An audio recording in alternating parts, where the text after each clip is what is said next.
금지라는 주제 보겠습니다. 그래서 주택 건설 지원 한 10년 동안 한두 문제 정도 나온 것 같아요. 두 문제 정도. 그 다음에 공급 질서 교란 금지는 25회 시험까지는 거의 도비아시 나오다가 요 근래 한 5, 6년 사이 출제가 된 바가 없습니다. 근데 같은 맥락이기 때문에 공급 질서 교란 금지까지 묶어서 설명을 드리게 될 겁니다. 그래서 주택 건설 재원이라고 하는 거. 자, 우리가 요거 얘기하려면 저 얘기를 먼저 해야 된다. 부동산 학개론 공부하시다 보면 금융론 파트에서 갚아야 되느냐, 갚지 않아도 되느냐를 가지고 갚아야 되는 것을 가르쳐서 부채금융이라고 불렀었고요. 그 다음에 갚지 않아도 되는 것을 지분금융이라고 해석을 했던 바가 있습니다. 그래서 자, 지분금융 조신티라고 하는 것이 이슈가 됐었죠. 그다음 부채금융은 어려웠어. BBBB 빚다 돌림에다가 주택상환사채까지가 부채금융이다라고 봤었고, 같이 나온 얘기 나온 김에 매장인 금융이라고 하는 것은 부채금융에서 시작해서 지분금융으로 전환될 수 있는 것을 가리켜서 매장인 금융이라고 분류가 됐습니다. 그리고 또 하나 공공금융과 민간금융이라는 개념을 분석을 해봤을 때 주택도시기금이라고 하는 것은 공공금융의 예식값입니다. 그래서 이 주택도시기금이라고 하는 기금 이하라고 하는 것이 이슈가 됐었죠. 그래서 주택도시기금은 공민주택 규모 주택 이하의 매입, 리모델 뭐 이런 데다가 대출을 해줄 수가 있다라고 이렇게 설명을 드렸습니다. 기금 이하. 그래서 묶어서 조신티 이하라고 봤었고요. 하나만 더. 국민주택 규모주택이라고 하는 것은 앞 시간에 기본적으로 85제곱미터 이하 주택을 의미하게 될 것이다. 그러나 수도권이 아니고 도시적이 아닌 읍면지역 시골에서는 100제곱미터 이하 주택까지를 국민주택 규모의 주택이라고 정의를 하게 됩니다. 그렇다 치고 이제 부채금융의 일종으로 부동산 학개론에서 이해시했던 주택상환사채라는 개념에 대해서 설명을 드립니다. 갈 것도 없어요. 주택상환사채, 주택상환사채, 사채, 회사채가 되게 됩니다. 회사에서 돈 좀 꿔다오라고 하는 거. 우리 사업주체 중에서요, 회사가 뭐가 있었죠? 등록사업자, 이게 하나의 회사였었죠. 그 다음에 한국토지주택공사, 지방공사, 이것도 회사의 일종이 되게 됩니다. 그런데 이 주택상환사채를 발행할 수 있는 사람은 회사 중에서 등록사업자 당연히 발행할 수 있고요.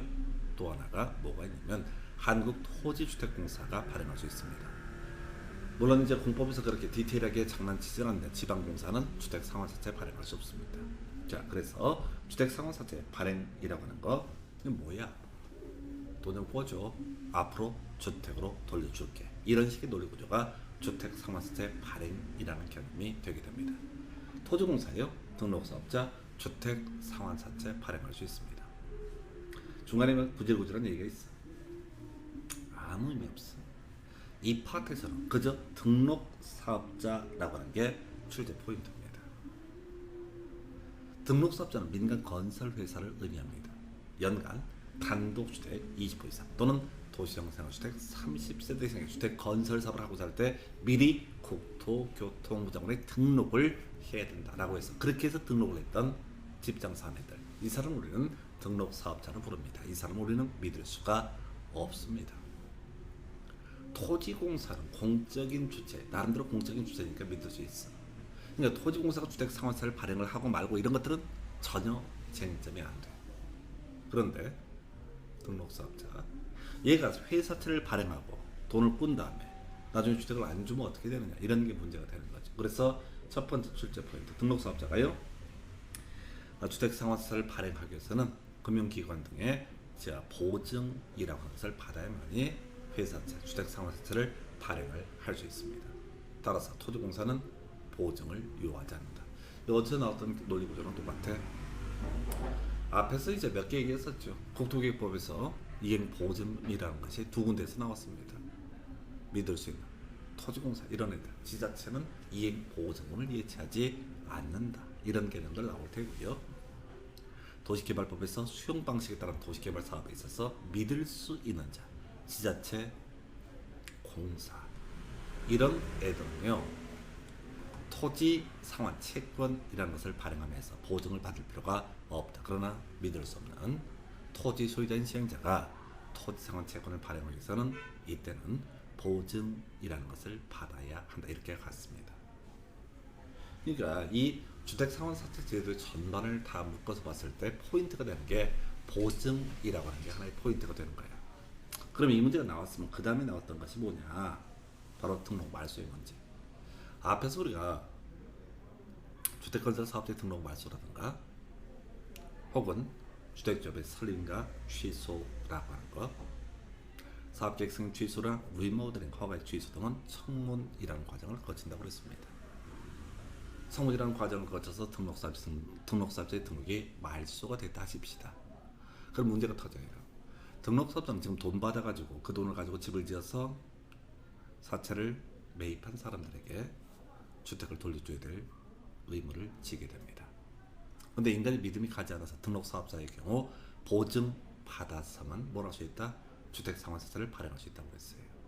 이렇게 해서 주택상환사를 발행을 했다 하십시다. 그런데 그 문제, 등록사업자의 등록이 말소가 됐다? 이게 이제 주택법에서는요, 등록이 말소가 되더라도 기존의 주택 건설 사업 등을 하고 있던 것들은 계속 할 수가 있습니다. 그래서 등록사업자가 발행한 주택상환사채 효력, 주택상환사채 효력에는 영향을 미치지 아니한다라는 얘기, 이렇게 두 가지 가지고 10년 동안 두 번 출제가 됐습니다. 그래서 계속 부탁을 드리는 것이 기본 중심축이 되는 맥락을 정확하게 이해를 하시고 기계적으로 암기를 하셔야 됩니다. 주택상환사채가 나왔다고 해서 지문을 읽으면 안 돼요. 등록사업자 찾아봐야 되고요. 무조건 등록사업자 찾아봐야 돼. 얘가 출제 이슈니까. 등록사업자 얘기를 찾은 다음에 보증받아서 발행할 수 있고요. 등록이 말소가 되더라도 그가 이미 발행한 주택상환사채 효력은 영향을 미치지 아니한다. 이렇게 가시는 거죠. 이렇게 공부를 하시게 되면은 아마도 똑같은 시간을 할애를 했다라고 할지라도 아마도 여러분들은 다른 두꺼운 책들을 하염없이 읽어가는 것보다 훨씬 더 맥락도 쉽게 파악할 수 있고요. 그게 바로 점수로 나오게 될 겁니다. 사족 붙이면요, 이게 실무적인 이슈가 될 텐데 요즘에 주택상환사채 발행 안 합니다. 대출 받으면 되지 뭐로 사채를 받은데, 이게 평촌신도시라고 해서 안양권의 평촌신도시 일기인가 뭐 그럴 겁니다. 여기서 주택상환사채 발행했던 적이 있어요. 근데 그게 이제 지주들, 돈 미리 갖고 있는 사람한테 돈 집 줄 테니까 돈 꿔달라 이렇게 했던 제도거든요. 결국은 그 80년대인가 그때 일기 신도시 만들 때 처음 한번 이게 진행이 됐었고요. 결국은 형편 좋은 사람들 더 살찌우는 제도다라고 해서 사실상 상원화됐습니다. 어찌됐든 이 정도가 주택상환사채. 그리고 참고적으로요, 이 주택상환사채 같은 경우 꼭 주택으로 상환해야 되는 것이 아니라 경우에 따라 현금으로 상환하는 경우도 가능합니다. 뭐 이런 것들은 큰 이슈 안 되고요. 여러분들은 수험생 입장이니까 등록사업자라는 키워드 잡아내시는 것, 보증이라는 개념, 영향이라는 단어 찾아내시는 것이 출제, 여러분들이 공부를 점수를 잘 받을 수 있는 방법이 될 겁니다. 자, 그 다음에 이제 주택건설 재원으로 관련해서 입주자 저축증서라는 개념이 있습니다. 지금은 주택청약 종합저축이라는 제도 하나만 존재하게 됩니다. 과거에는 청약부금, 청약예금, 청약적금인가 뭐 하여튼 뭐 이런 복잡한 게 있었어. 다 통일됐어. 그래서 주택청약 종합저축이라고 하는 거. 자, 이 가입하게 되면요, 이게 뭐냐면은 나중에 주택 분양할 때 공개 분양하거든요. 이때 이 주택청약 종합저축 요 가입한 걸 가지고 청약할 수 있는 기회가 부어져요. 새롭게 아파트를 주택법을 적용받아서 건설 공급할 때 그걸 내가 돈 있다고 살 수 있는 게 아니야. 미리 입주자 저축증서, 현행법 체계에서는 주택청약 종합저축이라는 것을 가입을 해야 됩니다. 은행에 돈 받겠죠.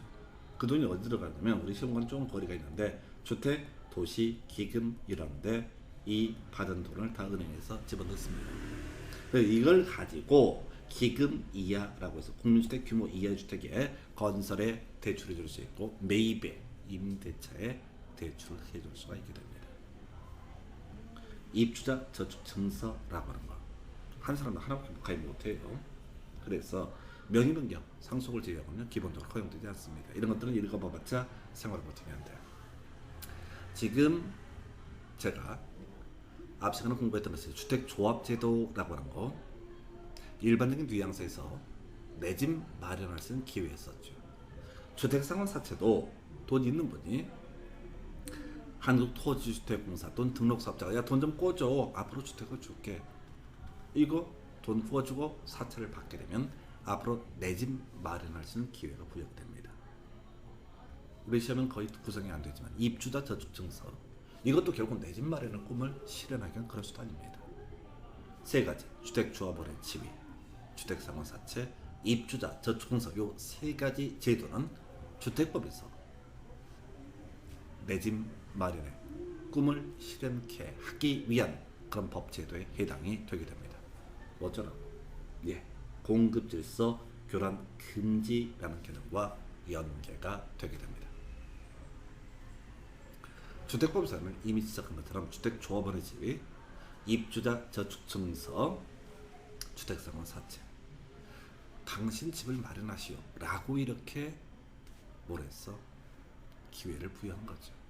예, 이렇게 내 집 마련하고 있는데 그걸 투기에 대해서 삼아서는 안 된다라는 논리 구조가 공급질서 교란 금지라는 개념이 되게 됩니다. 그래서요, 이 공급질서 교란 금지에서 논의가 되는 증서 또는 지위라고 하는 게 뭐가 있느냐라고 했을 때 이런 게 있습니다. 법 11조에 따라서 주택을 공급받을 수 있는 지위, 이게 바로 주택조합원의 지위를 의미합니다. 주택상환사채라고 하는 거 이미 설명드렸죠. 입주자 저축증서라고 하는 거 이미 설명드렸던 내용이 되겠습니다. 세 가지는 바로 주택법에서 내 집 마련의 꿈을 실현하기 위한 그런 수단 등이 되게 됩니다. 겁나 긴데 건물 철거 확인서 또는 이주 대책 대상자 확인서 이건 주택법이랑 관련이 없습니다. 이걸 전문용어로 딱지라 부릅니다. 딱지 사고 판다 그러잖아요. 이게 이제 소위 입주권 비슷한 개념을 갖고 있는 거예요. 이건 시험 문제 포인트가 안 돼요. 사실은 얘들도 이 자체가 포인트가 되기는 잘 안 씁니다. 22회 때는 그런 게 하나 구성이 됐었죠. 그런데 주택조합원의 지위, 주택상환사채, 입주자 저축증서 왜? 이런 것들은 논리체계, 뭐 나머지 딱지도 마찬가지야. 이런 게 뭘 하자는 거라고. 내 집 마련의 꿈을 실현하십시오. 그래서 국가 권력이 도와드리겠습니다. 라는 제도입니다. 요걸 갖고 투기를 하면 안 된다. 금지예요. 예, 이런 각종의 증서 지위를 주택상환사채를 입주자 저축증서를 법 11조에 따라 주택을 공급받을 수 있는 지위를 양도하는 것 또는 양수하는 것 둘 다 금지됩니다. 이런 증서 지위의 양도 양수를 개업 공인중개사가 중개 즉 알선하는 행위도 금지됩니다. 그러니까 양도 양수한 사람뿐만 아니라 개공도 처벌을 하게 돼 이런 논리 구조가 되는 거죠. 이런 증서 지위의 양도 양수 등을 목적으로 또는 알선을 목적으로 광고를 개공이 알선을 목적으로 광고하겠죠. 팔고자 하는 사람이 양도를 목적으로 광고를 할 수 있겠죠. 사고자 하는 사람이 양수를 목적으로 광고를 할 수가 있을 겁니다. 네, 금지가 됩니다. 이런 것들은 결국은 내 집 마련의 꿈이 아니라 이런 각종의 지위 증서를 가지고 투기의 대상으로 삼겠다 이런 취지이기 때문에 안 됩니다. 그럼 이제 시험이 중요하지. 금지된 행위가 아닌 걸 고르시오. 이게 이제 출제 포인트거든. 이 파트에서는. 이 수많은 지위 증서를 쭉쭉 깔아주면서 금지된 행위가 아닌 걸 고르시오. 답이나 외우겠습니다. 자, 상속받는 행위, 저당을 설정하는 행위. 이것은 어떻다? 문제되지 않는다. 그래서 이 문제의 출제 기준은 되게 간단해요. 허용, 금지되는 행위가 아닌 걸 고르시오. 이거라고. 상속은 한 번도 안 나왔어요. 계속 저당만 가지고 나옵니다. 그러니까 이 주택 상환사채를 내가 가지고 있는데 이건 내가 앞으로 내 집 한 채 마련할 기회란 말이에요. 근데 지금 당장 돈이 필요해. 이걸 담보로 해놓고 돈을 빌린다. 이런 것은 가능하다 이런 얘기야. 그런데 이걸 사고 파는 것은 다 허용되지 않는다. 이런 논리 문제가 되겠습니다. 그래서 25일 마지막 구성이 됐던 것 같은데 벌써 한 6년 됐나요? 7년 됐나요? 상속저당은 어떻다? 그러하지 아니하다. 이렇게 간단합니다. 이게 원래 법정리 겁나 깁니다. 분석을 하지 않으면 뭔 소리인지 못 알아먹게 되어 있어요. 그래서 여러분들은 상속저당은 어떻다? 금지되지 않는다. 이렇게 기억을 해주시고 다만 책에서 주택조합원의 지위, 주택상세채, 입주자, 저축증서 이런 것이 예시값으로 나왔을 때 이게 내 집 마련할 수 있는 지위증서 그 외에 일정한 딱지라는 개념도 있을 수 있다. 이걸 읽으시면 안 된다고 그랬어요. 포인트가 안 되기 때문에. 그래서 이렇게 왜 항상 상속저당 제외라고 하는 것이 출제 쟁점이 되게 됩니다. 자, 여기까지가 주택건설 재원하고요. 공급질서 교환 금지라고 하는 주제까지 설명드리고 잠시 끊었다가 이제 주택의 건설 등의 과정 설명드리도록 하겠습니다.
예, 다시 이제 주택 건설 과정에 대해서 설명을 드리겠습니다. 그래서 주택법하고 건축법 달라지는 거 다시 한번 체크해 봐야 되죠.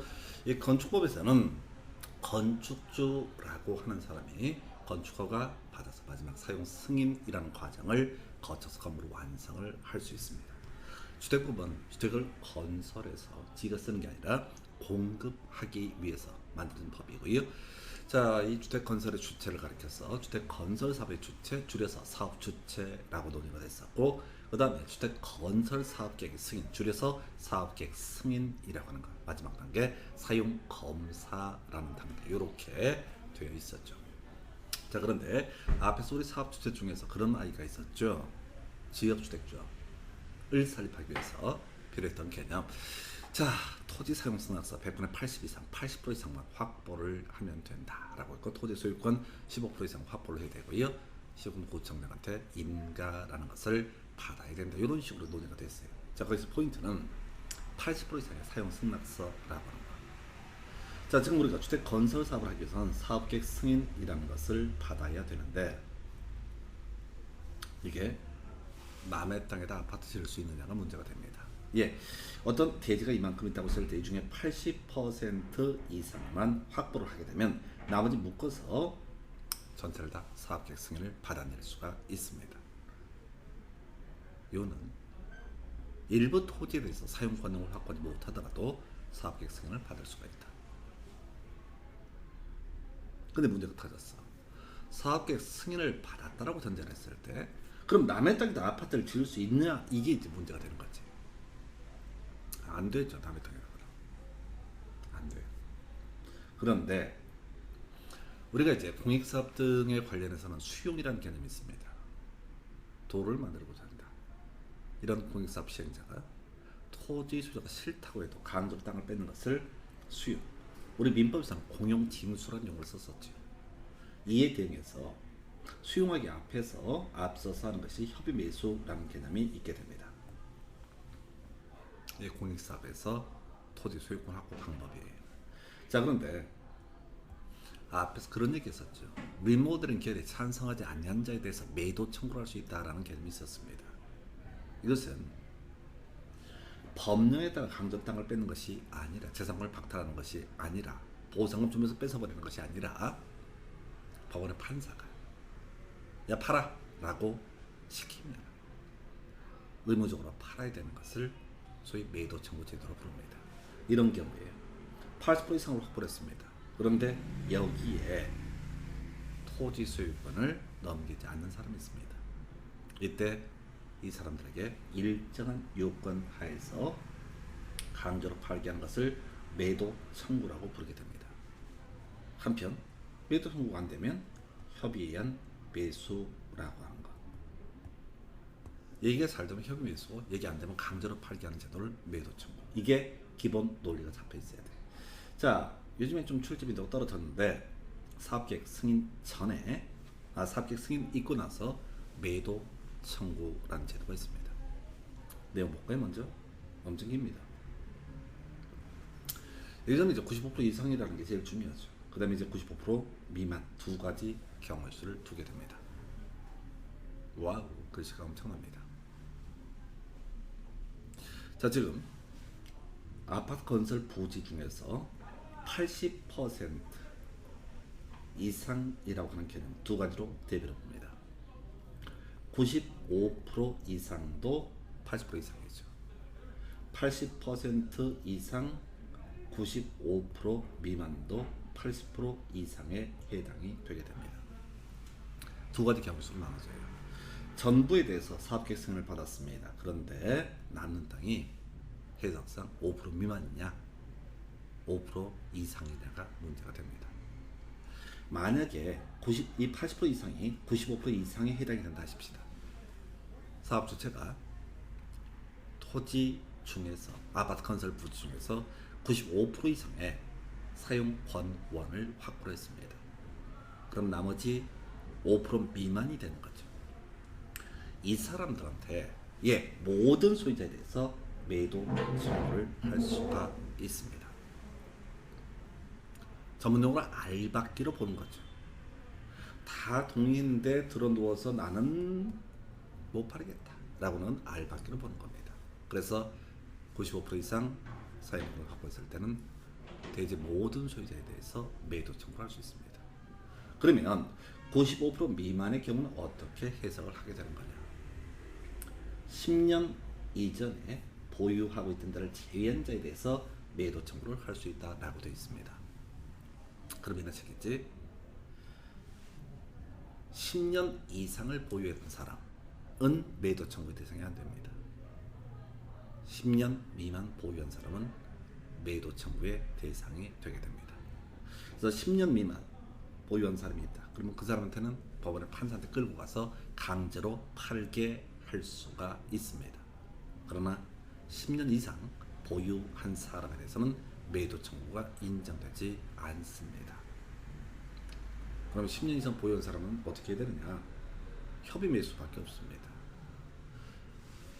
이런 논리구조예요. 그래서 제가 이 평택 쪽에 선거했던 분이 벌써 한 10몇 년 됐는데, 그 당시 아마 그 건대 쪽에서 강의를 할 때 같은데 찾아오셨어요. 수업 특강 때문에 오셨는데 요거 설명드리니까 그 평택에 평화신도시인가 뭐 그런 게 있었나 봐요. 그래서 그 동네에서 아파트 건설 사업을 하는데 지금 한 90% 정도 동이 받았다는 거예요.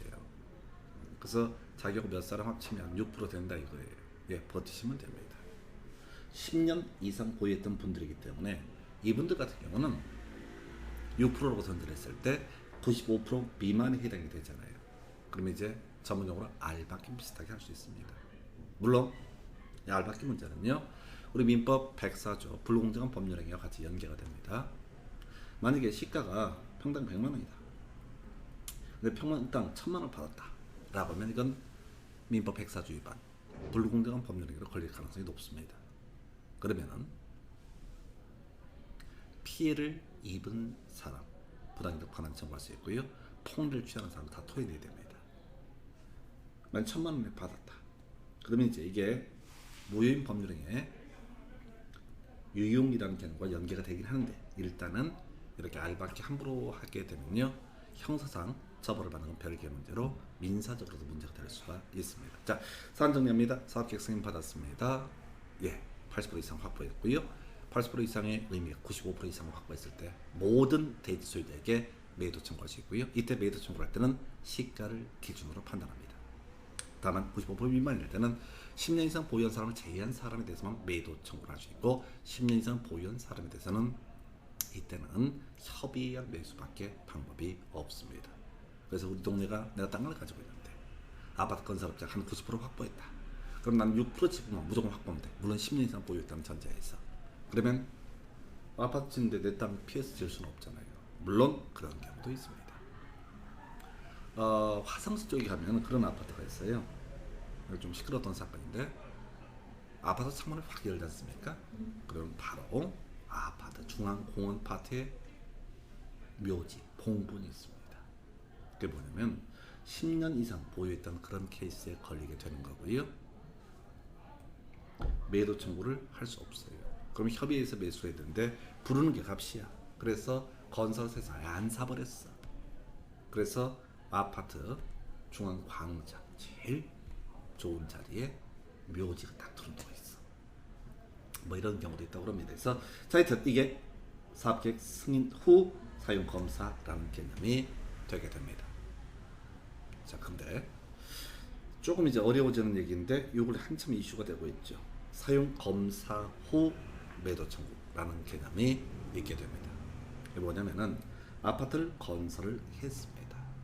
사용검사까지 있다는 얘기는 다 완성이 됐다는 얘기예요. 그런데 갑자기 토지 소유자가 짠 하고 나타나게 됩니다. 전에 사업 추천대 팔았던 사람이겠지. 근데 그 계약이 무효가 되거나 취소가 되거나 해제가 되거나 등등등의 사유로 인해서 갑자기 토지 소유자가 등장을 해버립니다. 그러면 아파트를 분양받은 사람의 입장에서는 골 때리는 거예요. 다 돈 주고 분양을 받았는데 갑자기 토지 소유자가 야, 내 땅에서 건물 치워, 이렇게 나올 수 있다는 얘기죠. 또는 내 땅 밟지 마 라고 얘기했을 때, 이게 우리 민법에서 홍보하는 소유권에 대한 물권적 청구권이죠. 토지 소유자 정당한 환원 없이 자신의 소유물을 점유한 자에 대해서 반환 청구할 수 있었고요. 건물이 있으면 건물의 철거 청구 등을 할 수 있고, 임차인이 있으면 퇴거 청구를 할 수 있다. 뭐 이런 게 소유권에 대한 물권적 청구권에 관한 개념이 되게 됩니다. 즉 아파트 건설 부재 일부에 대해서 토지 소유자라는 사람이 갑자기 짠 하고 사용검사 후에 나타나서 내 땅에서 건물 지었으면 좋겠네 라고 이렇게 얘기를 했을 때 일정한 경우에 매도 청구라는 것을 할 수 있습니다. 매도 청구라고 하는 것은 법적 요건을 충족을 했을 때 강제로 팔아야 된다 이런 의미예요. 법원은 판사가 팔아 라고 시키면 그 사람은 이 아파트 입주민들한테 팔 의무가 발생하게 됩니다. 자, 그래서 요건 보니까 이런 식의 논리 구조예요. 자, 주택 소유자들이 그 토지의 실소유자에게 매도 청구를 하기 위해서는 해당 토지 면적이 주택은 전체 면적의 5% 미만이어야 된다. 아까 95% 이상이 되면 모든 대지 소유자에 대해서 매도 청구를 할 수 있다. 요거랑 같은 맥락인 거예요. 즉 주택의 소유자들이 95% 이상의 지분을 가지고 있으면 5% 미만의 토지 소유자에 대해서 강제로 매도 청구를 할 수 있습니다. 또 하나의 요건, 제척 기간인가요? 매도 청구의 의사표시라고 하는 것은 실소유자가 해당 토지 소유권을 회복한 날로부터, 그러니까 이 토지 소유자가 소송 등을 통해서 자기 소유권을 회복한 날로부터 2년 내에 그 실소유자에게 송달이 이루어져야 됩니다. 두 가지는 모두 갖춰야 돼요. 5% 미만일 것, 그리고 2년 이내일 것. 그러면 이제 이 문제의 토지 소유자가 주택 부지 면적의 5% 이상이다. 그러면 매도 청구 못합니다. 협의해서 매수를 한 건 별개의 문제로 매도 청구 안 돼요. 또는 이 토지 소유자가 소유권을 회복한 후에 2년 경과되면 더 이상 매도 청구는 허용되지 않습니다. 5% 2년 다 시험 문제 포인트가 되어 있습니다. 5%이긴 두 번이나 답이 됐어요. 자, 그럼 이제 매도 청구 소송이라고 하는 거, 매도 청구라는 게 그 사람 만나가지고 매도를 청구합니다. 그래서 끝나는 게 아니죠. 항상 소송으로 가야 되는 거지. 그래서 매도 청구 소송. 자, 주택의 소유자들이 대표자를 선정해서 매도 청구에 관한 소송을 제기할 수 있는데, 이때 대표자, 선정 대표자라는 개념을 얘기합니다. 바로 주택 소유자 전체 4분의 3 이상의 동의가 필요합니다. 그래서 이 아이가 주택의 소유자를 대표해서 매도 청구 소송에서 이기게 됩니다. 돈 지는 경우도 있겠죠. 어찌됐든 이때는 소유자 전체에 대해서 효력이 있다. 즉 선정 대표자 선정할 때 동의 안 했던 사람, 이 사람도 당연히 이 판결 결과에 기속되게 됩니다. 사용검사 5% 미만 2년 이내 4분의 3 이상의 동의 받아서 대표자 선정할 수 있고, 그 사람이 제기한 소송 결과물에 대해서 동의를 했던 하지 않았던 모두 영향을 받게 된다. 요 정도예요. 그래서 자, 과거에는 이제 이 사업계획 승인 후 매도 청구를 가지고 한참 문제 구성을 해왔어요. 95% 이상이냐 미만이냐. 그러다가 최근 문제에서는 사용 검사 후 매도 청구라고 하는 것을 가지고 최근 한 3, 4년 사이 두 문제가 구성이 됐던 바가 있습니다. 그래서 이 매도 청구 얘기는요, 어떻게 보면 전체적인 사업계획 승인이라는 개념하고요, 그리고 또 하나 사용 검사라는 개념까지 모두 기본 절차를 알고 있어야만이 이해할 수 있는 개념이 되게 됩니다. 그래서 자, 이렇게 해서 이제 매도 청구라는 개념 보셨고요. 잠시 끊었다가 이제 사업계획 승인부터 이어갑니다.